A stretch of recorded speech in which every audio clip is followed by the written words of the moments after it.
اعوذ باللہ من الشیطان الرجیم، بسم اللہ الرحمن الرحیم۔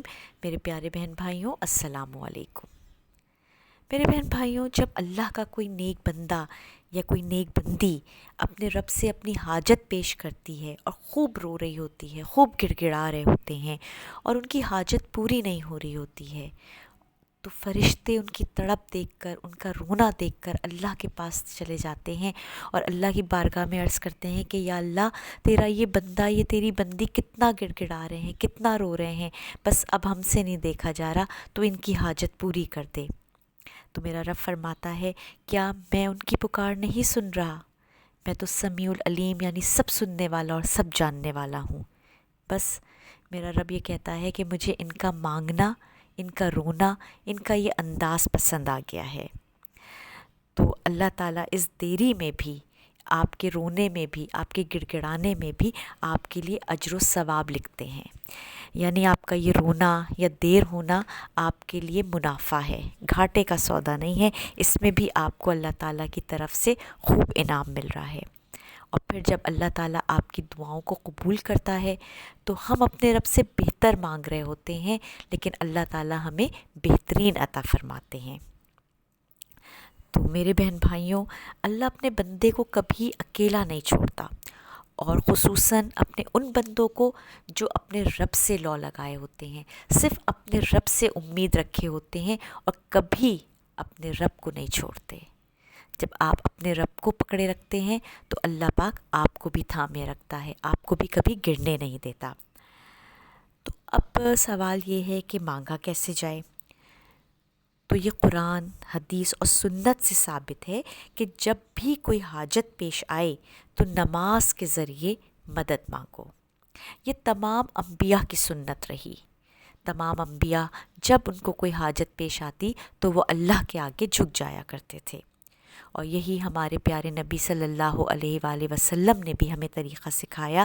ہم نے ان کی سنت، ان کی حدیثوں میں اس چیز کو پایا کہ جب آپ کو کسی وقت کوئی حاجت درپیش ہوتی تو آپ اللہ کے حضور 2 رکعت نماز حاجت کی نیت سے پڑھ لیا کرتے تھے۔ تو ہمارے پاس تو سنت نبوی موجود ہے، تو اس کا طریقہ کار بھی اسی طرح سے ہے کہ جب بھی آپ کو کوئی ضرورت یا حاجت پیش آئے تو 2 رکعت نماز صلاۃ الحاجت کی نیت سے پڑھنا شروع کر دیجئے۔ تو پڑھنے کا طریقہ اس کا یہ ہے کہ 2 رکعت نماز صلاۃ الحاجت کی نیت سے پڑھیے، جس وقت آپ کو مشکل درپیش آئے اس وقت پڑھیے، ورنہ رات کا وقت بہترین ہوتا ہے، تنہائی ہوتی ہے، اللہ سے مانگنے کا مزہ ہی خوب آتا ہے۔ تو آپ نے 2 رکعت صلاۃ الحاجت کی نیت سے پڑھنی ہے۔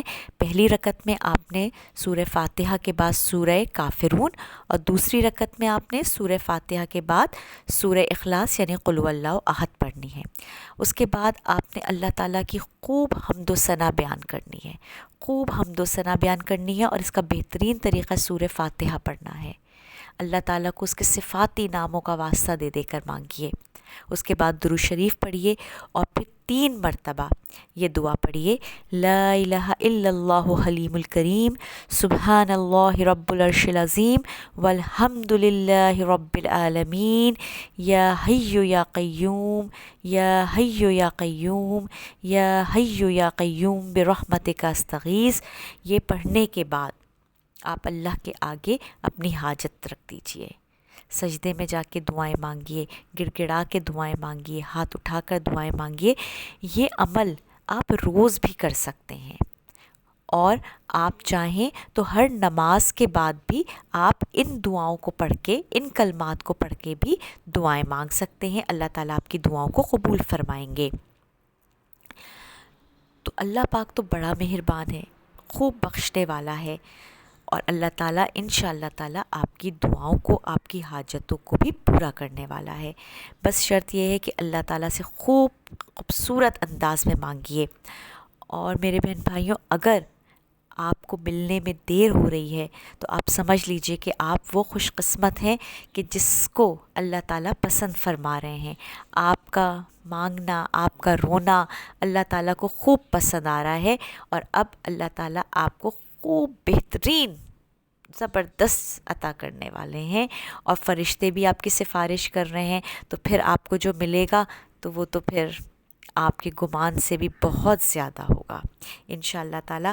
تو اللہ تعالیٰ سے مانگیے، خوب مانگیے، خوبصورت انداز سے مانگیے، بے شک وہی دینے والا ہے اور وہی دے گا۔ شرط وہی ہے کہ نماز کی پابندی کیجیے، استغفار کی کثرت کیجیے، مجھے اپنی دعاؤں میں یاد رکھیے، اور اپنی دعاؤں میں فلسطینی مجاہدوں کو خوب یاد رکھیے کہ اللہ تعالیٰ ان کو فتح و نصرت عطا فرمائے۔ اور آپ اس جہاد میں اپنا حصہ ڈالنا نہ بھولیے۔ اور آپ کیسے حصہ ڈال سکتے ہیں؟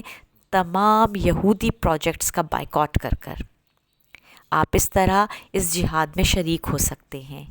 مجھے اپنی دعاؤں میں یاد رکھیے گا، میرے چینل کو سبسکرائب کرنا نہ بھولیے گا۔ السلام علیکم۔